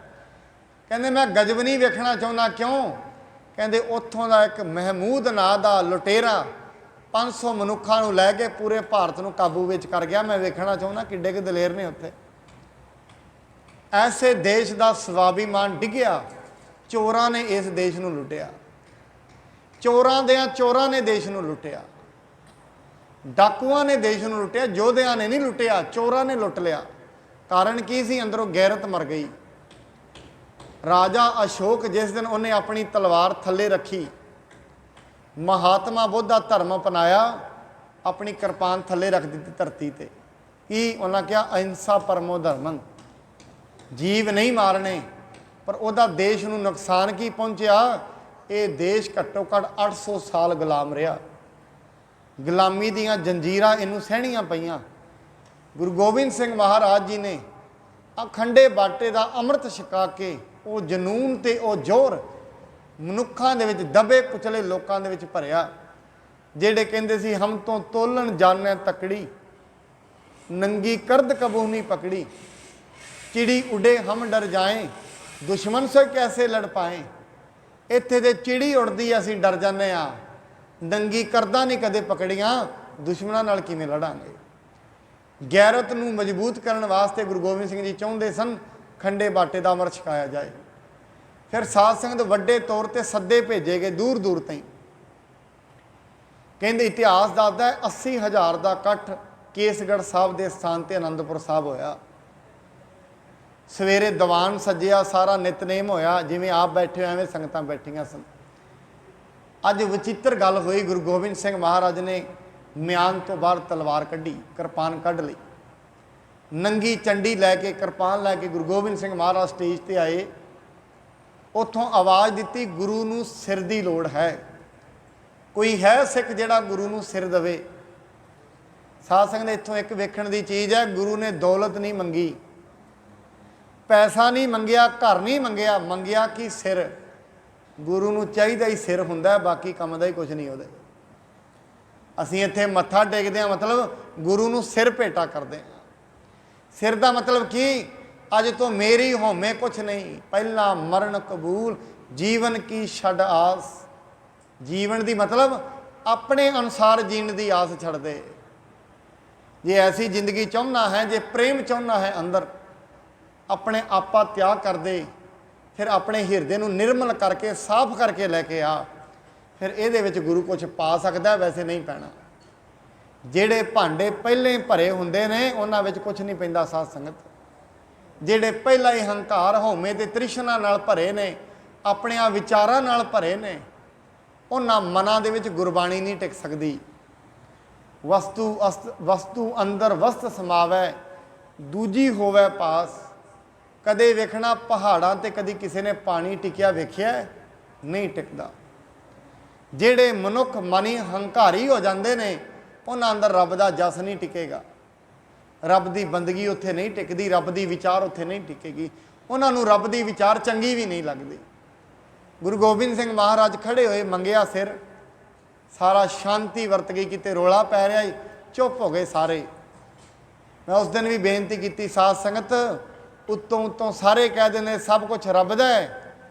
ਜਿੱਦਣ ਰੱਬ ਕਿਤੇ ਦੋ ਚੀਜ਼ਾਂ ਵੀ ਲੈ ਲਏ ਨਾ ਘਰ ਚੋਂ, ਨਾਲ ਹੀ ਮੈਨੂੰ ਕਹਿੰਦਾ ਰੱਬ ਨੇ ਖੋਹ ਲਈਆਂ ਨੇ ਮੇਰੀਆਂ। ਤੇ ਪਹਿਲਾਂ ਤੇ ਤੂੰ ਰੋਜ਼ ਹੀ ਕਹਿੰਦਾ ਸੀ ਸਭ ਕੁਝ ਰੱਬ ਦਾ ਹੈ, ਜੇ ਰੱਬ ਨੇ ਲੈ ਲਈਆਂ ਨੇ ਤੇ ਫਿਰ ਕੀ ਹੋ ਗਿਆ? ਪਹਿਲਾਂ ਕਿਹਾ ਕਿਉਂ ਰੱਬ ਦੀਆਂ ਨੇ? ਮਨੁੱਖ ਅਕਸਰ ਕਹਿੰਦਾ ਹੈ ਜੋ ਵੀ ਸਾਡੇ ਕੋਲ ਹੈ ਉਹ ਰੱਬ ਦਾ ਹੈ। ਬਾਣੀ ਕਹਿੰਦੀ ਮੰਨਦਾ ਨਹੀਂ ਹੈ, ਕਹਿੰਦਾ ਹੀ ਹੈ। ਬਾਣੀ ਕਹਿੰਦੀ ਹੈ ਜਿਸ ਕੀ ਬਸ ਤਿਸ ਆਗਿਆ ਰੱਖੈ, ਪ੍ਰਭ ਕੀ ਆਗਿਆ ਮਾਨੈ ਮੱਥ ਹੈ। ਉਸ ਤੇ ਚੌਗਣ ਕਰੈ ਨਿਹਾਲ, ਨਾਨਕ ਸਾਹਿਬ ਸਦਾ ਦਿਆਲ। ਵੇਖੋ ਕਿਵੇਂ ਚੌਗਣ ਕਰਦੇ ਨੇ। ਸਿਰ ਦੀ ਮੰਗ ਕੀਤੀ ਭਾਈ ਦਇਆ ਸਿੰਘ ਜੀ, ਦਿੱਲੀ ਲਾਹੌਰ ਦੇ ਰਹਿਣ ਵਾਲੇ, ਉਹ ਖੜੇ ਹੋਏ। ਗੱਲ ਵਿੱਚ ਮਹਾਰਾਜ ਸਾਹਮਣੇ ਪੱਲਾ ਪਾ ਕੇ ਗੁਰੂ ਜੀ ਕਹਿੰਦੇ, ਗੁਰੂ ਜੀ ਮੈਂ ਥੋੜ੍ਹਾ ਜਿਹਾ ਲੇਟ ਤੇ ਹੋ ਗਿਆ, ਪਰ ਮੇਰਾ ਸੀਸ ਹਾਜ਼ਰ ਹੈ, ਤੁਸੀਂ ਲਓ। ਕਹਿੰਦੇ ਸਾਈਡ ਦੇ ਵਿੱਚ ਤੰਬੂ ਬਣਾਇਆ ਹੋਇਆ ਸੀ, ਤੰਬੂ ਦੇ ਵਿੱਚ ਮਹਾਰਾਜ ਸਾਹਿਬ ਲੈ ਗਏ। ਉੱਥੋਂ ਸਰੀਰ ਦੇ ਵੱਢਣ ਦੀ ਆਵਾਜ਼ ਆਈ, ਖੂਨ ਦੀ ਨਦੀ ਵਹਿ ਤੁਰੀ। ਗੁਰੂ ਸਾਹਿਬ ਜੀ ਪਹਿਲਾਂ ਤੇ ਜਿਹੜੀ ਕਿਰਪਾਨ ਸੀ ਉਹ ਖੂਨ ਨਾਲ ਲੱਥਪੱਥ ਨਹੀਂ ਸੀ, ਪਰ ਐਤਕੀ ਵਾਰੀ ਕਿਰਪਾਨ ਜਿਹੜੀ ਖੂਨ ਨਾਲ ਲੱਥਪੱਥ ਹੈ। ਹੁਣ ਤੇ ਹੋਰ ਵੀ, ਪਹਿਲਾਂ ਤੇ ਜਿਹਨੇ ਉੱਠਣਾ ਸੀ ਹੁਣ ਨਾ ਵੀ ਉੱਠੇਗਾ, ਵੀ ਹੁਣ ਤੇ ਵੱਢਣ ਹੀ ਲੱਗ ਗਏ ਨੇ। ਦੂਜੇ ਫੇਰੀ ਫਿਰ ਭਾਈ ਧਰਮ ਸਿੰਘ ਜੀ ਖੜੇ ਹੋਏ, ਰਹਿਣ ਵਾਲੇ ਨੇ ਹਸਤਿਨਾਪੁਰ ਦੇ, ਮੇਰਠ ਤੋਂ ਅੱਗੇ ਕਾਲਾਗੜ੍ਹ ਦੇ ਨਾਲ ਹੀ ਹਸਤਿਨਾਪੁਰ ਹੈ, ਉੱਥੋਂ ਦੇ ਰਹਿਣ ਵਾਲੇ। ਤੀਜੀ ਵਾਰੀ ਫਿਰ ਮਹਾਰਾਜ ਨੇ ਆਵਾਜ਼ ਲਗਾਈ, ਉੱਠੋ ਕੋਈ ਪਿਆਰਾ ਗੁਰੂ ਦਾ। ਭਾਈ ਹਿੰਮਤ ਸਿੰਘ ਨੇ ਹਿੰਮਤ ਕੀਤੀ, ਖੜੇ ਹੋਏ, ਕਹਿੰਦੇ ਸਤਿਗੁਰੂ ਸਾਹਿਬ ਜੀ ਸਭ ਕੁਝ ਤੇਰਾ ਹੈ, ਤੇਰਾ ਤੁਝ ਕੋ ਸੌਂਪਤੇ ਕਿਆ ਲਾਗੇ, ਮੇਰਾ ਸੀਸ ਵੀ ਹਾਜ਼ਰ ਹੈ। ਇਹ ਭਾਈ ਹਿੰਮਤ ਸਿੰਘ ਜੀ ਰਹਿਣ ਵਾਲੇ ਨੇ ਜਗਨਨਾਥਪੁਰੀ ਉੜੀਸਾ ਦੇ। ਇਹਨਾਂ ਨੂੰ ਹੀ ਮਹਾਰਾਜ ਸਾਹਿਬ ਜੀ ਲੈ ਗਏ ਅੰਦਰ। ਸਾਧ ਸੰਗਤ ਇੱਥੋਂ ਆਵਾਜ਼ ਤਿੰਨ ਜਣੇ ਅੰਦਰ ਚਲੇ ਗਏ। ਕਈ ਲੋਕ ਇੱਥੇ ਸ਼ੰਕਾ ਕਰਦੇ ਨੇ ਵੀ ਸਤਿਗੁਰੂ ਜੀ ਮਹਾਰਾਜ ਨੇ ਸੀਸ ਨਹੀਂ ਵੱਢੇ, ਅੰਦਰ ਬੱਕਰੇ ਬੰਨੇ ਹੋਏ ਸੀ ਉਹ ਵੱਢ ਦਿੱਤੇ। ਐਸੀ ਗੱਲ ਹੋ ਸਕਦੀ ਹੈ ਕਿਤੇ? ਗੁਰੂ ਕਿਉਂ ਝੂਠ ਕਰੇਗਾ ਕੰਮ ਨੂੰ? ਨਾਲੇ ਸਾਧ ਸੰਗਤ ਐਸੀ ਆਵਾਜ਼ ਪਤਾ ਹੀ ਕੌਣ ਚੁੱਕਦੇ ਨੇ? ਜਿਹੜੇ ਲੋਕ ਦਿਮਾਗ ਦੇ ਤਲ ਤੇ ਜਿਉਂਦੇ ਨੇ, ਆਤਮਾ ਦੇ ਤਲ ਤੇ ਜਿਉਣ ਵਾਲੇ ਲੋਕ ਕਹਿੰਦੇ ਨੇ ਰੱਬ ਕੁਝ ਵੀ ਕਰ ਸਕਦਾ ਹੈ, ਗੁਰ ਪਰਮੇਸ਼ਰ ਇੱਕੋ ਜਾਣ। ਗੁਰੂ ਵਿੱਚ ਰੱਬ ਜਿੰਨਾ ਬਲ ਹੁੰਦਾ ਹੈ। ਗੁਰੂ ਚਾਹੇ ਪ੍ਰਭ ਭਾਵੈ ਬਿਨ ਸਾਸ ਤੇ ਰੱਖੈ। ਗੁਰੂ ਚਾਹੇ ਮੋਇਆਂ ਨੂੰ ਜਿਵਾ ਸਕਦਾ ਹੈ, ਜਿਉਂਦਿਆਂ ਨੂੰ ਮਾਰ ਸਕਦਾ ਹੈ। ਇੰਨੀ ਪਾਵਰ ਹੁੰਦੀ ਹੈ ਗੁਰੂ ਦੇ ਕੋਲ। ਵੀ ਗੁਰੂ ਸਾਡੇ ਵਰਗਾ ਹੁੰਦਾ ਹੈ?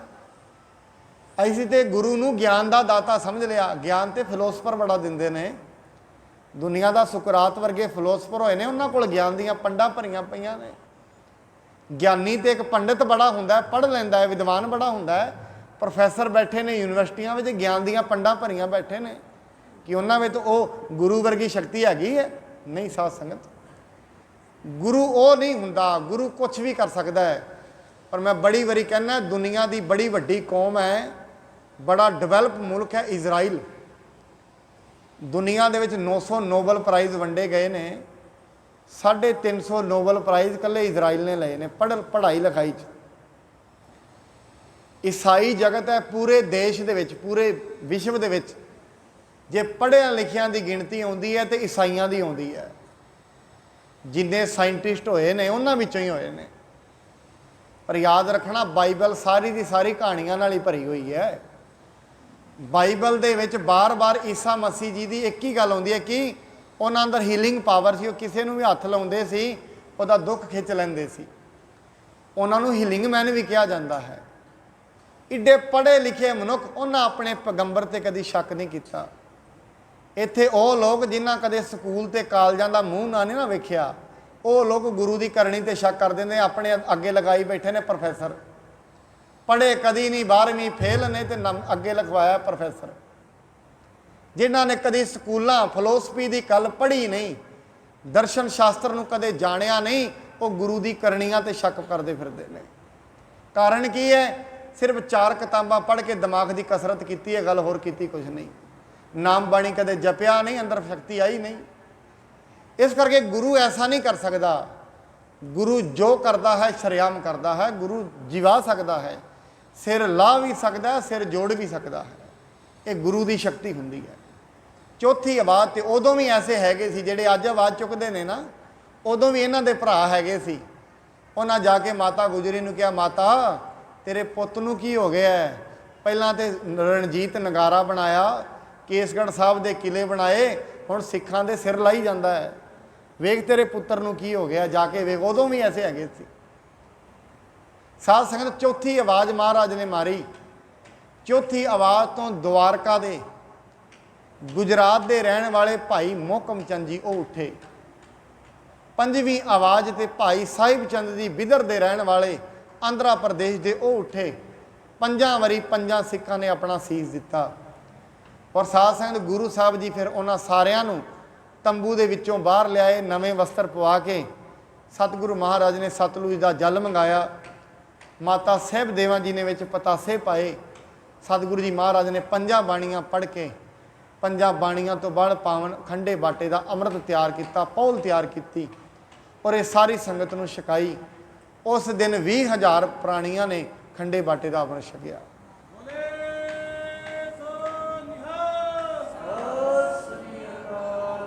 ਸੋ ਸਾਧ ਸੰਗਤ, ਖਾਲਸਾ ਸਾਜਨਾ ਦਿਵਸ ਗੁਰੂ ਗੋਬਿੰਦ ਸਿੰਘ ਮਹਾਰਾਜ ਜੀ ਨੇ ਉਦਣੇ ਵਿਖਾਇਆ। ਸਿੱਖ ਬਣ ਕੌਣ ਸਕਦਾ ਹੈ? ਜਿਹਦੇ ਵਿੱਚ ਆਪਣਾ ਸੀਸ ਭੇਟਾ ਕਰਨ ਦੀ ਸਮਰੱਥਾ ਹੈ, ਉਹ ਸਿੱਖ ਬਣ ਸਕਦਾ ਹੈ। ਬਾਣੀ 'ਚ ਮਹਾਰਾਜ ਨੇ ਪਹਿਲਾਂ ਹੀ ਕਹਿ ਦਿੱਤਾ, ਜੋ ਤੋ ਪ੍ਰੇਮ ਖੇਲਣ ਕਾ ਚਾਓ, ਸਿਰ ਧਰ ਤਲੀ ਗਲੀ ਮੇਰੀ ਆਓ, ਇਤ ਮਾਰਗ ਪੈਰ ਧਰੀਜੈ, ਸਿਰ ਦੀਜੈ ਕਾਣ ਨਾ ਕੀਜੈ। ਜੇ ਕਿਤੇ ਤੂੰ ਚਾਹੁੰਦਾ ਹੈ ਪਰਮਾਤਮਾ ਦੇ ਨਾਲ ਮਿਲਾਂ, ਆਪਣੀ ਆਤਮਾ ਨੂੰ ਪਰਮਾਤਮਾ ਦੇ ਨਾਲ ਜੋੜਨਾ, ਸਿੱਖ ਕੌਣ ਬਣ ਸਕਦਾ ਹੈ? ਜਿਹੜਾ ਗੁਰੂ ਦੀ ਇੱਕ ਆਵਾਜ਼ ਤੇ ਆਪਣਾ ਸੀਸ ਦੇਣ ਲਈ ਤਿਆਰ ਹੋ ਜਾਏ। ਯਾਦ ਰੱਖਣਾ ਸਾਧ ਸੰਗਤ, ਇਹਨੂੰ ਹੀ ਸਿੱਖੀ ਕਿਹਾ ਗਿਆ ਹੈ। ਔਰ ਐਸੀ ਜਿਹੜੀ ਸਿੱਖੀ ਹੈ ਬੜੀ ਔਖੀ ਹੈ। ਮਹਾਰਾਜ ਗੁਰੂ ਤੇਗ ਬਹਾਦਰ ਸਾਹਿਬ ਜੀ ਦਾ ਬਚਨ ਹੈ, ਕੋਟਨ ਮੈਂ ਕੋਊ ਨਾਨਕ ਨਾਰਾਇਣ ਜੀ ਜੀ। ਕਰੋੜਾਂ ਵਿੱਚੋਂ ਕੋਈ ਵਿਰਲਾ ਹੁੰਦਾ ਹੈ ਜਿਹੜਾ ਗੁਰੂ ਦੇ ਕਹਿਣ ਤੇ ਆਪਣਾ ਸੀਸ, ਸਭ ਕੁਝ, ਤਨ ਮਨ ਧਨ ਸਭ ਸੌਂਪ ਗੁਰ ਕੋ, ਹੁਕਮ ਮੰਨਿਆ ਪਾਈਐ। ਹੁਕਮ ਮੰਨਣ ਦੇ ਨਾਲ ਸਿੱਖੀ ਪ੍ਰਾਪਤ ਹੁੰਦੀ ਹੈ। ਸੋ ਗੁਰੂ ਗੋਬਿੰਦ ਸਿੰਘ ਮਹਾਰਾਜ ਨੇ ਖਾਲਸੇ ਪੰਥ ਦੀ ਸਾਜਨਾ ਕੀਤੀ। ਆਪ ਸਰਬੱਤ ਸੰਗਤ ਨੂੰ ਖਾਲਸਾ ਪ੍ਰਗਟ ਦਿਵਸ ਦੀਆਂ ਲੱਖ ਲੱਖ ਵਧਾਈਆਂ ਹੋਣ। ਸਤਿਗੁਰੂ ਜੀ ਮਹਾਰਾਜ ਇਹ ਕਿਰਪਾ ਕਰਨ, ਸਾਡੇ ਅੰਦਰ ਵੀ ਇਹ ਪ੍ਰੇਰਣਾ ਪੈਦਾ ਹੋਏ, ਗੁਰੂ ਦੇ ਦੁਆਰੇ ਤੇ ਪਰਮੇਸ਼ਰ ਵਾਸਤੇ ਇੰਨੀ ਤੜਫ ਪੈਦਾ ਹੋਏ। ਆਪਣੇ ਸੀਸ ਨੂੰ ਦੇਣ ਲੱਗਿਆਂ ਵੀ ਗੁਰੂ ਦੇ ਸਾਹਮਣੇ ਸਭ ਕੁਝ ਜਾਂਦਾ ਜਾਏ। ਇਹ ਪਹਿਲੇ ਸਮਿਆਂ ਵਿੱਚ ਸਿੱਖ ਕਹਿੰਦੇ ਹੁੰਦੇ ਸੀ, ਸਿਰ ਜਾਵੇ ਤਾਂ ਜਾਵੇ, ਮੇਰਾ ਸਿੱਖੀ ਸਿਦਕ ਨਾ ਜਾਵੇ। ਸਭ ਕੁਝ ਜਾਂਦਾ ਚਲਾ ਜਾਏ, ਪਰ ਸਤਿਗੁਰੂ ਮਹਾਰਾਜ ਤੇਰੀ ਬਾਣੀ ਦੇ ਬੋਲ ਮੇਰੇ ਅੰਦਰੋਂ ਨਾ ਜਾਣ। ਘਰ ਦੇ ਵਿੱਚੋਂ ਸਾਰਾ ਮਾਲ ਚਲਾ ਜਾਏ, ਧਨ ਚਲਾ ਜਾਏ, ਪਰ ਸਤਿਗੁਰੂ ਮਹਾਰਾਜ ਤੇਰੀ ਸਿੱਖੀ ਮੇਰੇ ਘਰੋਂ ਨਾ ਜਾਏ। ਐਸੀ ਬਾਣੀ, ਐਸਾ ਵਿਸ਼ਵਾਸ ਸਿੱਖਾਂ ਦਾ ਹੋਇਆ ਕਰਦਾ ਸੀ। ਸੋ ਸਤਿਗੁਰੂ ਜੀ ਮਹਾਰਾਜ ਨੇ ਇਹ ਜਿਹੜਾ ਪਾਵਨ ਜਿਹੜਾ ਕੋਤਕ ਵਰਤਾਇਆ ਹੈ ਖਾਲਸਾ ਸਾਜਨਾ ਦਿਵਸ ਦਾ, 30 ਮਾਰਚ 1699 ਦੀ ਵਿਸਾਖੀ ਵਾਲੇ ਦਿਨ। ਇੱਥੋਂ ਇੱਕ ਗੱਲ ਹੋਰ ਵੀ ਵੇਖਣ ਨੂੰ ਮਿਲਦੀ ਹੈ ਸਾਧ ਸੰਗਤ, ਉਸ ਦਿਨ ਇੰਨਾ ਇਕੱਠ ਜ਼ਰੂਰ ਹੋਏਗਾ 80,000 ਦਾ, ਕਿਉਂਕਿ ਜਿਹੜੇ 5 ਪਿਆਰੇ ਸਾਹਿਬਾਨ ਨੇ 5 ਅੱਡ-ਅੱਡ ਸਟੇਟਾਂ ਦੇ ਨੇ। ਇਹਦਾ ਮਤਲਬ 5 ਸਟੇਟਾਂ ਦੇ ਵਿੱਚ ਇਹ ਆਵਾਜ਼ਾਂ ਗਈਆਂ ਹੋਈਆਂ ਸਨ। ਇੱਕ ਆਂਧਰਾ ਪ੍ਰਦੇਸ਼ ਦੇ ਨੇ, ਗੁਜਰਾਤ ਦੇ ਨੇ, ਉੜੀਸਾ ਦੇ ਨੇ, ਲਾਹੌਰ ਦੇ ਨੇ, ਦਿੱਲੀ ਦੇ ਨੇ। ਇਹਦਾ ਮਤਲਬ ਸਪੈਸ਼ਲ ਤੌਰ ਤੇ ਚਿੱਠੀਆਂ ਗਈਆਂ ਸੀ। ਗੁਰੂ ਗੋਬਿੰਦ ਸਿੰਘ ਮਹਾਰਾਜ ਨੇ ਕਿਹਾ, ਅੱਜ ਤਾਈਂ ਭਾਵੇਂ ਆਨੰਦਪੁਰ ਸਾਹਿਬ ਆਏ ਭਾਵੇਂ ਨਹੀਂ ਆਏ, ਐਤਕੀ ਵਿਸਾਖੀ ਵਾਲੇ ਦਿਨ ਜ਼ਰੂਰ ਆਉਣਾ ਹੈ, ਕਿਉਂਕਿ ਇਹ ਵਿਸਾਖੀ ਜਿਹੜੀ ਬੜੀ ਹੀ ਸਪੈਸ਼ਲ ਹੋਣ ਵਾਲੀ ਸੀ।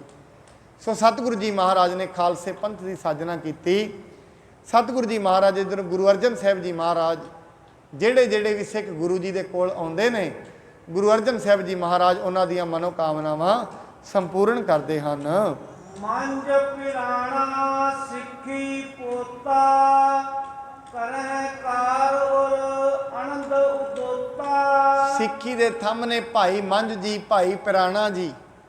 ਇਹ ਸਿੱਖੀ ਦੇ ਜਹਾਜ਼ ਨੇ ਜਿਨ੍ਹਾਂ ਨੇ ਬੜਾ ਆਨੰਦ ਧਾਰ ਕੇ ਸਤਿਗੁਰੂ ਜੀ ਦੀ ਸੇਵਾ ਕੀਤੀ ਹੈ। ਭਾਉ ਭਗਤ ਕੋ ਭਉਨ ਹੁਲਾਸ ਕਰਹਿ ਕਾਰ ਭਾਈ ਗੁਰਦਾਸ। ਇਹ ਜਿਹੜੇ ਸਿੱਖ ਸਨ ਪ੍ਰੇਮਾ ਭਗਤੀ ਦੇ ਘਰ ਸਨ, ਪ੍ਰੇਮ ਦੇ ਘਰ ਸਨ। ਭਾਈ ਗੁਰਦਾਸ ਜੀ ਵੀ ਬੜਾ ਚਿੱਤ ਲਾ ਕੇ ਸਤਿਗੁਰੂ ਜੀ ਦੇ ਦਵਾਰੇ ਤੇ ਸੇਵਾ ਕਰਦੇ ਹਨ। ਇਤਿਆਦਿਕ ਕੇਤੇ ਗਿਨ ਹੈ ਸਿੱਖਿਆ ਲੱਗੇ ਸਭ ਕਾਰ। ਇਸ ਕਰਕੇ ਭਾਈ ਸੰਤੋਖ ਸਿੰਘ ਜੀ ਕਿੰਨੇ ਕੁ ਮੈਂ ਗਿਣਾ ਜਿਹੜੇ ਸਿੱਖ ਪ੍ਰੇਮ ਧਾਰਨ ਕਰਕੇ ਸੇਵਾ ਵਿੱਚ ਲੱਗੇ ਹੋਏ ਹਨ। ਗਨ ਮਸੰਦ ਸਭ ਦੇਸ ਤੇ ਸੰਗਤ ਲਿਆਏ ਹਜ਼ਾਰ। ਜਿੰਨੇ ਵੀ ਮਸੰਦ ਸਨ, ਗੁਰੂ ਘਰ ਦੇ ਜਥੇਦਾਰ ਸਨ, ਉਹ ਪਿੰਡਾਂ ਪਿੰਡਾਂ ਵਿੱਚ ਜਾ ਕੇ ਸੰਗਤ ਨੂੰ ਪ੍ਰੇਰਿਤ ਕਰਕੇ ਸੇਵਾ ਵਾਸਤੇ ਲੈ ਕੇ ਆਉਂਦੇ ਸਨ। ਦਿਨ ਪ੍ਰਤ ਗਨ ਮਸੰਦ ਹਰ ਖਾਵੇਂ ਨਈ ਨਈ ਸੰਗਤ ਨਿਤ ਆਵੇ। ਇਸ ਕਰਕੇ ਜਿਹੜੇ ਮਸੰਦ ਸਨ ਉਹ ਬੜੇ ਹੀ ਖੁਸ਼ੀ ਨਾਲ ਨਿਤ ਨਵੀਂ ਨਵੀਂ ਸੇਵਾ ਕਰਦੇ ਸਨ। ਰੋਜ਼ ਹੀ ਨਵੀਂ ਨਵੀਂ ਜਿਹੜੀ ਸੰਗਤ ਹੈ ਆਇਆ ਕਰਦੀ ਸੀ। ਪਰਬ ਵਿਸਾਖੀ ਆਦਕ ਜੇ ਮੇਲਾ ਮਹਾ ਉਪਾਇਣ ਦੇ। ਸਾਧ ਸੰਗਤ ਜਿਹੜਾ ਵਿਸਾਖੀ ਦਾ ਮੇਲਾ ਆਰੰਭ ਹੋਇਆ ਇਹ ਅਸਲ ਵਿੱਚ ਗੁਰੂ ਅਮਰਦਾਸ ਜੀ ਤੋਂ ਆਰੰਭ ਹੋਇਆ ਸੀ ਔਰ ਇਹ ਵਿਸਾਖੀ ਦਾ ਮੇਲਾ ਲਗਾਤਾਰ ਗੁਰੂ ਘਰ ਵਿੱਚ ਚੱਲਦਾ ਰਿਹਾ। ਇਸ ਕਰਕੇ ਕਹਿੰਦੇ ਨੇ ਵਿਸਾਖੀ ਦਾ ਬੜਾ ਵੱਡਾ ਮੇਲਾ ਲੱਗਦਾ ਸੀ। ਗੁਰੂ ਅਰਜਨ ਸਾਹਿਬ ਜੀ ਦੇ ਟਾਈਮ ਸਿੱਖ ਆ ਕੇ ਆਪਣੀਆਂ ਭੇਟਾਵਾਂ ਅਰਪਣ ਕਰਿਆ ਕਰਦੇ ਸਨ। ਸੋ ਸਗਰੇ ਸਰ ਕੀ ਕਰ ਕਾਰ ਬਹੁਰ ਜਾਏ ਨਿਜ ਗ੍ਰਹਿ ਮਝਾਰ। ਸਾਰੇ ਗੁਰੂ ਘਰ ਦੀ ਸੇਵਾ ਕਰਕੇ ਹਰਿਮੰਦਰ ਸਾਹਿਬ ਸੇਵਾ ਕਰਦੇ ਸਨ, ਫਿਰ ਸੇਵਾ ਸਫਲ ਕਰਕੇ ਆਪਣੇ ਘਰਾਂ ਵਿੱਚ ਚਲੇ ਜਾਂਦੇ ਸਨ। ਕੋ ਇੱਕ ਦਿਨ ਕੋ ਦੁਇ ਦਿਨ ਕਰੈ ਕੋ ਤ੍ਰੈ ਦਿਨ ਰਹਿ ਕੈ ਹਿਤ ਧਰੈ। ਕੋਈ ਇੱਕ ਦਿਨ ਸੇਵਾ ਕਰਦਾ ਸੀ, ਕੋਈ 2 ਦਿਨ ਕਰਦਾ ਸੀ, ਕੋਈ 3 ਦਿਨ ਕਰਦਾ ਸੀ। ਜਿੰਨੀ ਜਿੰਨੀ ਜਿਹਦੀ ਯਥਾ ਸ਼ਕਤ ਸੇਵਾ ਸਾਰੇ ਕਰਿਆ ਕਰਦੇ ਸਨ। ਕੋ 10 ਦਿਨ ਕੋ ਪੰਖਿਆ ਰਹਿਤ ਹੈ ਕਾਰ ਕਨੈ ਬਡ ਲਾਭ ਲਹਿਤ ਹੈ। ਕੋਈ 10 ਦਿਨ ਸੇਵਾ ਕਰਦਾ, ਕੋਈ 15 ਦਿਨ ਸੇਵਾ ਕਰਦਾ, ਕੋਈ ਮਹੀਨਾ ਮਹੀਨਾ ਵੀ ਆ ਕੇ ਸੇਵਾ ਕਰਿਆ ਕਰਦਾ ਸੀ। ਕੋ ਇੱਕ ਮਾਸ ਮਾਸ ਦੋਇ ਰਹਿ ਕੋ ਤ੍ਰੈ ਮਾਸ ਖਸ਼ਟ ਫਲ ਲਹੈ। ਇਹ ਤੇ ਸਾਧ ਸੰਗਤ ਆਪੋ ਆਪਣੀ ਇੱਛਾ ਸੀ। ਇਹ ਗੱਲ ਯਾਦ ਰੱਖਣਾ, ਜਿੰਨੀ ਜਿੰਨੀ ਜਿਹਨੇ ਸੇਵਾ ਕਰਨੀ ਫਲ ਉਨਾ ਹੀ ਉਹਨੇ ਲੈਣਾ। ਜਿਵੇਂ ਅਸੀਂ ਵੇਖਣੇ ਆ ਜਿੰਨਾ ਕੁ ਬੀਜ ਅਸੀਂ ਪੈਲੀ ਵਿੱਚ ਪਾਵਾਂਗੇ ਉਨਾ ਸਾਨੂੰ ਮਿਲ ਜਾਏਗਾ। ਫਲ ਤੇ ਉਨਾ ਹੀ ਮਿਲਣਾ ਜਿੰਨਾ ਅਸੀਂ ਬੀਜ ਪਾਉਣਾ। ਜਿੰਨੀ ਕਿ ਅਸੀਂ ਬੰਦਗੀ ਕਰਨੀ ਹੈ, ਜਿੰਨਾ ਕੁ ਮਨੁੱਖ ਨਾਮ ਜਪਦਾ ਹੈ ਉਨਾ ਹੀ ਫਲ ਉਹਨੂੰ ਮਿਲਣਾ ਹੈ। ਇਸ ਕਰਕੇ ਕਬੀਰ ਸਾਹਿਬ ਤੇ ਇਹ ਕਹਿੰਦੇ ਨੇ ਕਬੀਰ ਕੇਸੋ ਕੇਸੋ ਕੂਕੀ ਹੈ ਨਾ ਸੋਈ ਹੈ ਆਸਾਰ। ਇੰਨਾ ਨਾਮ ਜਪ ਗਾਫਲ ਹੋ ਕੇ ਨਾ ਸੋ, ਲਗਾਤਾਰ ਜਪਦਾ ਹੀ ਰਹੇ, ਕਿਉਂਕਿ ਜਪਣ ਦੇ ਨਾਲ ਹੀ ਲਾਭ ਪ੍ਰਾਪਤ ਹੁੰਦਾ ਹੈ।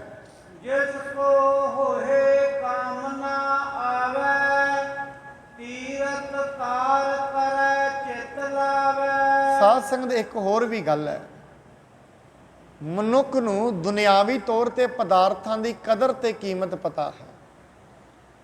ਜਿਵੇਂ ਮਨੁੱਖ ਹੁੰਦਾ ਹੈ, ਹਰੇਕ ਮਨੁੱਖ ਨੂੰ ਸੋਨੇ ਦੀ ਕਦਰ ਪਤਾ ਹੈ, ਹੀਰਿਆਂ ਦੀ ਕਦਰ ਪਤਾ ਹੈ, ਰੋਟੀ ਦੀ ਕਦਰ ਪਤਾ ਹੈ, ਨੋਟਾਂ ਦੀ ਕਦਰ ਪਤਾ ਹੈ। ਇਹ ਕੋਈ ਵੱਡੀ ਗੱਲ ਨਹੀਂ। ਇਹ 10 ਸਾਲ ਦੇ ਬੱਚੇ ਤੋਂ ਲੈ ਕੇ 90 ਸਾਲ ਦੇ ਬਜ਼ੁਰਗ ਨੂੰ ਪਤਾ ਹੈ। ਪਰ ਗੁਰੂ ਤੇਗ ਬਹਾਦਰ ਮਹਾਰਾਜ ਕਹਿੰਦੇ ਨੇ ਇਹ ਹੋ ਸਕਦਾ ਹੈ ਰੱਬ ਦੇ ਨਾਂ ਦੀ ਕਦਰ 90 ਸਾਲ ਦੇ ਬਜ਼ੁਰਗ ਨੂੰ ਵੀ ਨਾ ਪਤਾ ਹੋਵੇ। ਇਹ ਹੋ ਸਕਦਾ ਹੈ। ਔਰ ਇਹ ਵੀ ਹੋ ਸਕਦਾ ਹੈ ਇੱਕ 10 ਸਾਲ ਦੇ ਬੱਚੇ ਨੂੰ ਰੱਬ ਦਾ ਸਾਰਾ ਹੀ ਗਿਆਨ ਹੋਏ। ਇਹ ਵੀ ਹੋ ਸਕਦਾ ਹੈ। ਬਾਣੀ ਕਹਿੰਦੀ ਬਿਰਧ ਭਇਓ ਸੁਝੈ ਨਹੀਂ ਕਾਲ ਪਹੁੰਚਿਓ ਆਨ। ਸਾਹਿਬ ਜੀ ਕਹਿੰਦੇ ਨੇ ਬੁੱਢਾ ਹੋ ਗਿਆ, ਬਿਰਧ ਹੋ ਗਿਆ, ਪਰ ਅੱਜ ਤਾਈਂ ਇਹ ਨਾ ਪਤਾ ਲੱਗਿਆ ਜ਼ਿੰਦਗੀ ਤੇ ਖੱਟਣ ਕੀ ਆਇਆ ਸੀ। ਇਹ ਹੋ ਸਕਦਾ ਹੈ। ਫਿਰ ਜਿਹਨੂੰ ਜਿੰਨਾ ਪਤਾ ਲੱਗੇਗਾ ਉਨੀ ਉਹ ਸੇਵਾ ਕਰੇਗਾ, ਉਨੀ ਬੰਦਗੀ ਕਰੇਗਾ। ਜਿੰਨਾ ਜਿੰਨਾ ਜਿਹਨੂੰ ਰੱਬ ਦਾ ਗਿਆਨ ਹੁੰਦਾ ਜਾਏਗਾ ਨਾ ਉਨਾ ਹੀ ਉਹਦੇ ਨਾਲ ਜੁੜਦਾ ਜਾਏਗਾ। ਜਿਵੇਂ ਜਿੰਨੀ ਜਿੰਨੀ ਵਸਤੂ ਦੀ ਕੀਮਤ ਪਤਾ ਲੱਗ, ਜਿਵੇਂ ਬੱਚਾ ਹੁੰਦਾ ਨਾ ਛੋਟਾ, ਸ਼ੁਰੂ 'ਚ ਉਹਦੇ ਅੱਗੇ ਸੋਨਾ ਰੱਖ ਦੋ, ਉਹਨੂੰ ਕੋਈ ਨਹੀਂ ਪਤਾ, ਖੇਡੀ ਜਾਏਗਾ ਉਹਦੇ ਨਾਲ। ਜਿਵੇਂ ਜਿਵੇਂ ਉਹਨੂੰ ਕੀਮਤ ਪਤਾ ਲੱਗਦੀ, ਪਹਿਲਾਂ ਉਹਨੂੰ ਰੁਪਈਆ 2 ਰੁਪਈਏ ਦੀ ਕੀਮਤ ਪਤਾ ਲੱਗੇਗੀ, ਛੱਡੇਗਾ ਹੀ ਨਹੀਂ ਹੱਥ ਵਿੱਚੋਂ। ਫਿਰ 10 ਰੁਪਏ ਦੀ ਪਤਾ ਲੱਗੀ, ਫਿਰ 100 ਦੀ ਪਤਾ ਲੱਗੀ, 1000 ਦੀ, ਲੱਖਾਂ ਦੀ ਕੀਮਤ ਪਤਾ ਲੱਗ ਗਈ। ਜਿਵੇਂ ਜਿਵੇਂ ਕੀਮਤ ਪਤਾ ਲੱਗਦੀ ਗਈ, ਪਕੜ ਵੱਧਦੀ ਗਈ। ਐਵੇਂ ਯਾਦ ਰੱਖਣਾ, ਜਿਵੇਂ ਜਿਵੇਂ ਸੰਗਤ ਦੀ ਕੀਮਤ ਪਤਾ ਲੱਗਦੀ ਗਈ, ਗੁਰੂ ਦੀ ਬਾਣੀ ਦੀ ਕੀਮਤ ਪਤਾ ਲੱਗਦੀ ਰਹੀ, ਰੋਜ਼ ਰੋਜ਼ ਰੁਚੀ ਵੱਧਦੀ ਜਾਣੀ ਹੈ। ਜੇ ਕੀਮਤ ਨਾ ਪਤਾ ਲੱਗੀ, ਯਾਦ ਰੱਖਣਾ ਬਜ਼ੁਰਗੀ ਵਿੱਚ ਆ ਕੇ ਵੀ ਕੀਮਤ ਨਹੀਂ ਪਤਾ ਲੱਗਦੀ। ਮਹਾਰਾਜ ਇਹ ਵੀ ਕਹਿੰਦੇ ਨੇ, ਮਨਮੁਖ ਬਾਲਕ ਬਿਰਧ ਸਮਾਨ ਹੈ। ਜਿਹੜੇ ਮਨਮੁਖ ਹੁੰਦੇ ਨੇ, ਭਾਵੇਂ ਬਾਲਕ ਹੈ ਭਾਵੇਂ ਬਿਰਧ ਹੈ, ਇੱਕੋ ਸਮਾਨ ਹੈ। ਉਹਦੀ ਅਵਸਥਾ ਵਿੱਚ ਕੋਈ ਅੰਤਰ ਨਹੀਂ। ਉਹਨੇ ਜਵਾਨੀ ਵਿੱਚ ਵੀ ਵਿਕਾਰ ਖੱਟੇ ਨੇ, ਬੁਢੇਪੇ ਵਿੱਚ ਵੀ ਵਿਕਾਰ ਹੀ ਖੱਟਦਾ ਹੈ। ਪਰ ਮੈਂ ਬੜੀ ਵਾਰੀ ਇਹ ਬੇਨਤੀ ਕੀਤੀ, ਸਾਧ ਸੰਗਤ ਯਾਦ ਰੱਖਣਾ, ਸਰੀਰ ਬਜ਼ੁਰਗ ਹੋ ਜਾਂਦਾ ਹੈ, ਮਨ ਦੇ ਵਿੱਚ ਵਿਕਾਰਾਂ ਦੀ ਮੈਲ ਵੱਧ ਜਾਂਦੀ ਹੈ। ਆਤਮਿਕ ਜੀਵਨ ਦਾ ਹਰਾਸ਼ਮੈਂਟ ਜਿੰਨਾ ਬਜ਼ੁਰਗੀ ਅਵਸਥਾ 'ਚ ਹੁੰਦਾ ਹੈ, ਇੰਨਾ ਕਿਤੇ ਨਹੀਂ ਹੁੰਦਾ। ਜੇ ਕਿਤੇ ਬਜ਼ੁਰਗ ਅਵਸਥਾ 'ਚ ਜਾ ਕੇ ਵਿਕਾਰ ਖਤਮ ਹੋ ਜਾਣਗੇ, ਫਿਰ ਬੰਦਗੀ ਕਰਨ ਦੀ ਕੀ ਲੋੜ ਹੈ? ਬਜ਼ੁਰਗ ਹੋਵਾਂਗੇ, ਵਿਕਾਰ ਵੀ ਮਰ ਜਾਣਗੇ? ਨਹੀਂ, ਬਜ਼ੁਰਗੀ ਤੇ ਜਾਂਦਿਆਂ ਜਾਂਦਿਆਂ ਵਿਕਾਰ ਵੱਧ ਜਾਂਦੇ ਨੇ। ਕਦੀ ਨੋਟ ਕਰਨਾ, ਇੱਕ ਬੱਚਾ ਹੋਏਗਾ ਨਾ, ਉਹ ਅਗਲੀ ਗੱਲ ਕਰੇਗਾ ਵੀ ਮੈਂ ਜਦੋਂ ਜਵਾਨ ਹੋਵਾਂਗਾ ਨਾ ਇਹ ਕਰਾਂਗਾ। ਜਵਾਨ ਕਹੇਗਾ ਵੀ ਜਦੋਂ ਮੈਂ ਅੱਧ-ਖੜ ਉਮਰ 'ਚ ਹੋਵਾਂਗਾ ਤਾਂ ਇਹ ਕਰਾਂਗਾ। ਅੱਧ-ਖੜ ਉਮਰ ਵਾਲਾ ਕਹਿੰਦਾ ਜਦੋਂ ਬਜ਼ੁਰਗੀ ਵਿੱਚ ਹੋਵਾਂਗਾ ਤੇ ਆਹ ਵਾਲੇ ਕੰਮ ਕਰਾਂਗਾ ਦੁਨੀਆ ਦੇ।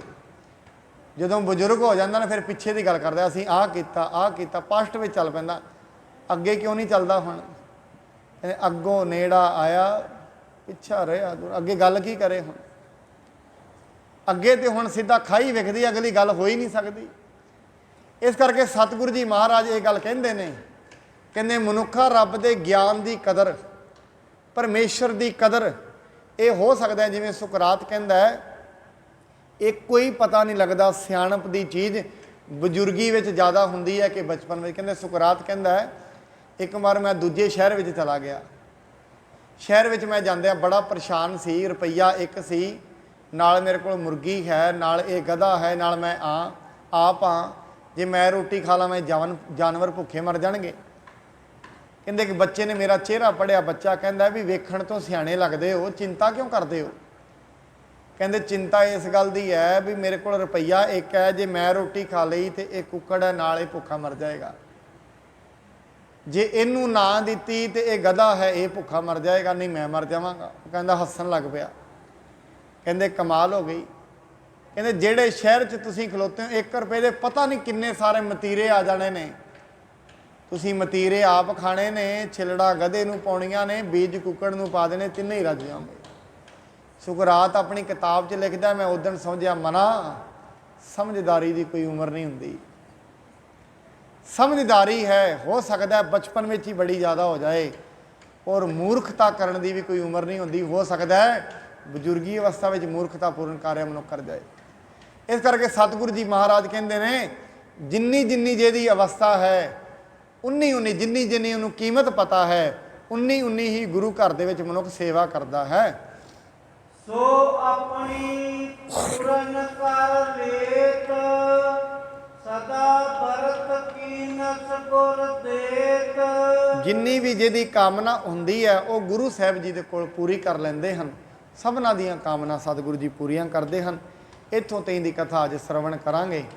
ਸਾਧ ਸੰਗਤ ਮੈਂ ਨਾਲ ਹੀ ਬੇਨਤੀ ਕਰਾਂਗਾ, ਅੱਜ ਸ੍ਰੀ ਗੁਰੂ ਤੇਗ ਬਹਾਦਰ ਮਹਾਰਾਜ ਜੀ ਦੇ 400 ਸਾਲਾ ਪ੍ਰਕਾਸ਼ ਪੁਰਬ ਦਿਵਸ ਨੂੰ ਸਮਰਪਿਤ ਜੋ ਨਿਗਰ ਕੀਰਤਨ ਅੰਮ੍ਰਿਤਸਰ ਤੋਂ ਗੁਰੂ ਕੇ ਮਹਿਲ ਤੋਂ ਆਰੰਭ ਹੋਇਆ, ਪੜਾਅ ਦਰ ਪੜਾਅ ਚੱਲਦਾ ਹੋਇਆ, ਹਰਿਆਣਾ ਪੰਜਾਬ ਚੋਂ ਨਿਕਲਦਾ ਹੋਇਆ ਦਿੱਲੀ ਵਿੱਚ ਪਹੁੰਚਿਆ। ਦਿੱਲੀ ਤੋਂ ਸੋਨੀਪਤ ਕੱਲ੍ਹ ਰਾਤ ਰੁਕਿਆ ਸੀ। ਅੱਜ ਜਿਹੜੀ ਰਾਤ ਗੁਰਦੁਆਰਾ ਸ਼ੀਸ਼ਗੰਜ ਸਾਹਿਬ ਵਿਖੇ ਆਏਗਾ।